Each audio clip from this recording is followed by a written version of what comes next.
As you get into this, does this feel more and more natural? Getting back into the head coach swing of things? I mean, I'll be real honest. We finished up practice, and I completely forgot that I had to come in here and do interviews. So, it's we're getting in more of a routine. I think the players are getting in more of a routine. I think the coaches are as well. And that's what our focus is. I mean, every day we got to go attack. We got to stack good days on. I think we did that again this week. Tuesday was a good workout. Today was an even better workout. Got to have it again tomorrow. But that's where our mindset's got to be. It's got to stay locked into the process of us getting better each time we step out.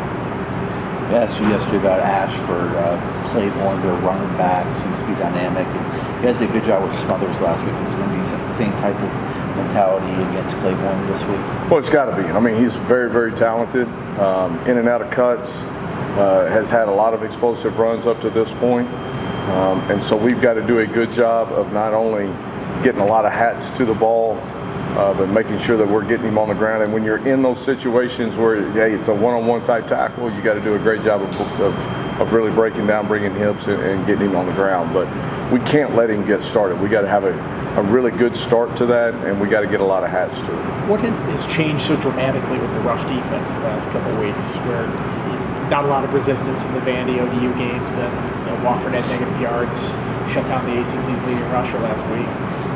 I really think these guys, they're playing relentlessly. If you look at our defensive front, it's one of the strengths of our football team. Those guys take a lot of pride in that part of it. I think JC and Sam and our defensive staff have done a good job from a game plan standpoint of giving those guys some opportunities to really make plays and play to their strengths. And those guys are playing at a new level, I think, right now. And they got to continue that this week with a really talented team coming in. I know you have an injury report, or availability report later this week. We haven't seen Keelan Adams, Chance Wiggins at all this season. Are they closer to getting back on the field at this point? I think Brody's getting closer. He did some good things this week. We'll see kind of where that trend continues to go. Wiggins is probably a little bit further off.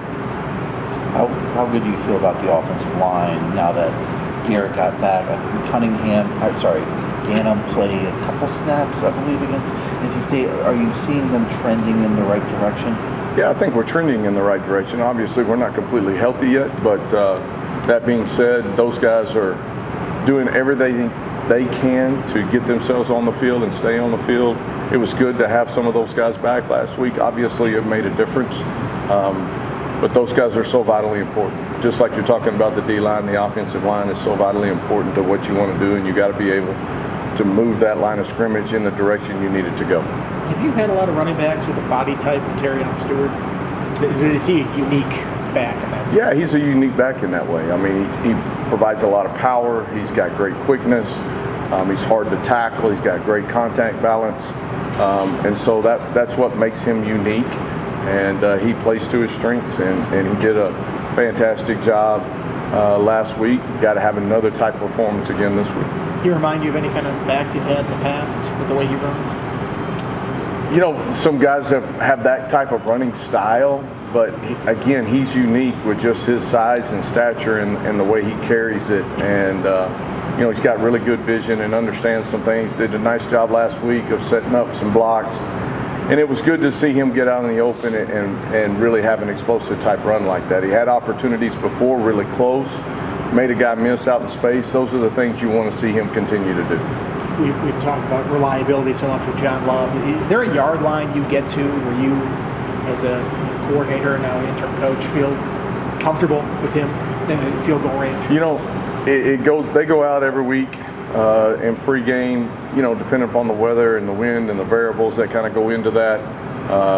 And then, Stu comes back and says, hey, this is where we're at today, and that's where we kind of lay it. And some days it's 5 more yards, give or take either direction, depending upon what's going on, but most of the time he's pretty consistent.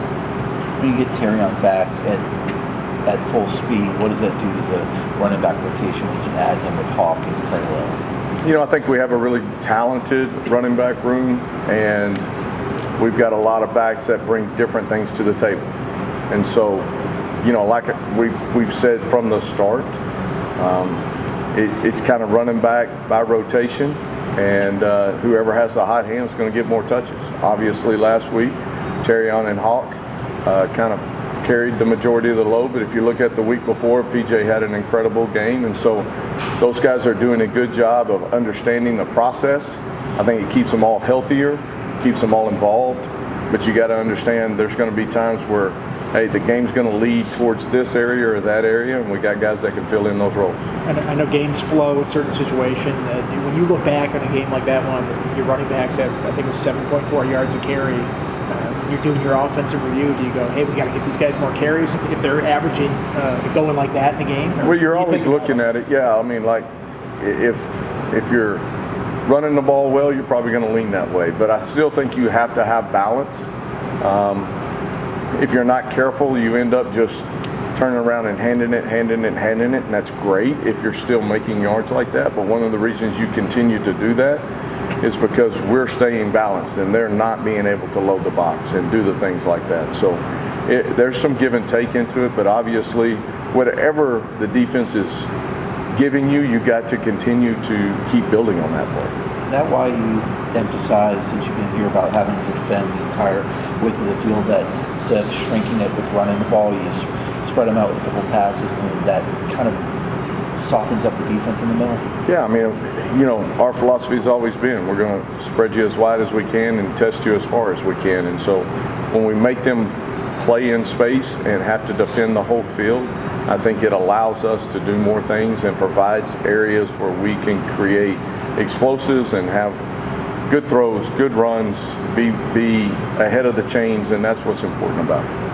What about Wake Forest defense stands out to you on tape? I think they do a great job of running to the football. They're physical up front.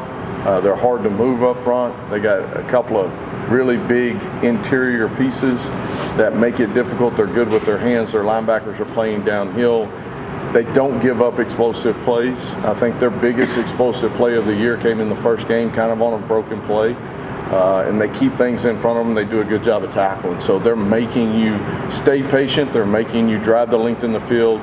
And they've done a really good job down in the red zone of keeping guys out and holding them to field goals. So we've got to do a great job in those areas. Circling back on some availability notes, haven't seen Caleb Brown since the Old Dominion game. Do you have an update on him? Yeah, I mean, we're still working through the process with him. We'll see how all that plays itself out, but, you know, not going to go into the details of it. You had a lot of true freshmen play on the defensive side of the ball, specifically Sheldon Robinson and Noah Chambers had really good games. What stood out to you about them?